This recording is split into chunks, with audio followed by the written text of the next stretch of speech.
सिंध की मसाजिद में अब खवातीन भी नमाज पढ़ सकेंगी। सूबाई हुकूमत का बड़ा फैसला, आगाही मुहिम चलाने का हुक्म। तफसीलात जानते हैं इस वीडियो में। सिंध की निगरान हुकूमत ने महकमा औकाफ की तमाम मसाजिद में खवातीन की नमाज पढ़ने के लिए अलहदा जगह मुख्तस करने का फैसला कर लिया। मुतादिद न्यूज रिपोर्ट के मुताबिक ये फैसला निगरान वजीर कानून और औकाफ मोहम्मद उमर सुमरो की जेर सदारत में इजलास के दौरान किया गया। सेक्रेटरी औकाफ के दफातर में मुनक्किदा इजलास में सेक्रेटरी औकाफ मुनव्वर महेसर, एडिशनल सेक्रेटरी महकमा औकाफ और दीगर अफसरान शरीक हुए। दौरान इजलास मसाजिद, मदारिस की रजिस्ट्रेशन और मसाजिद में खवातीन की नमाज पढ़ने के लिए अलहदा जगह मुख्तस करने से मुतालिक ब्रीफिंग दी गई। रिपोर्ट के मुताबिक निगरान वजीर कानून और औकाफ मोहम्मद उमर सुमरो ने इजलास में सेक्रेटरी औकाफ को हिदायत की कि महकमा औकाफ सिंध की 77 मसाजिद में खवातीन के लिए अलहदा जगह नमाज पढ़ने के लिए मुख्तस की जाए और सर्कुलर निकाला जाए और इससे मुतालिक अंग्रेजी, उर्दू, सिंधी और गुजराती जबानों में आगाही मुहिम चलाई जाएगी। उमर सुमरो का अहकाम देते हुए कहना था कि सिंध के तमाम रजिस्टर्ड और गैर रजिस्टर्ड मसाजिद का डेटा इकट्ठा करने के अमल को तेज किया जाए। महकमा औकाफ दीगर मुतालिका महकमों से मिलकर मसाजिद और मदारिस को रजिस्टर्ड करें। वजीर औकाफ उमर सुमरो का कहना था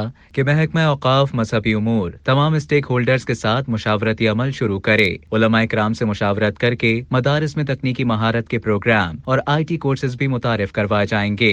इजलास में सेक्रेटरी औकाफ मुनव्वर अली महेसर ने ब्रीफिंग देते हुए कहा कि सिंध भर में 8,903 मदारिस रजिस्टर्ड किए हैं। मजीद मसाजिद और मदारिस को रजिस्टर्ड करने पर काम हो रहा है। अब तक के लिए इतना ही। मजीद खबरों और न्यूज अपडेट्स के लिए डेली जंग के YouTube चैनल को सब्सक्राइब करें और Facebook के पेज को लाइक करना ना भूलें।